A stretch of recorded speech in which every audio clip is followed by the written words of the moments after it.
If you're looking for a free and powerful tool to manage your nonprofit supporters, then here's how to get started with the CVRM.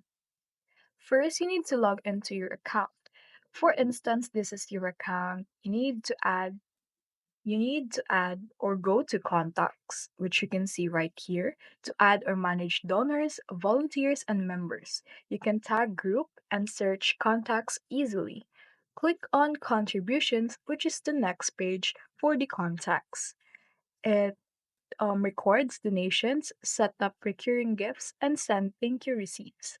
Next is for the mailings. Mailings is to create and schedule email campaigns, segment lists, and track open rates.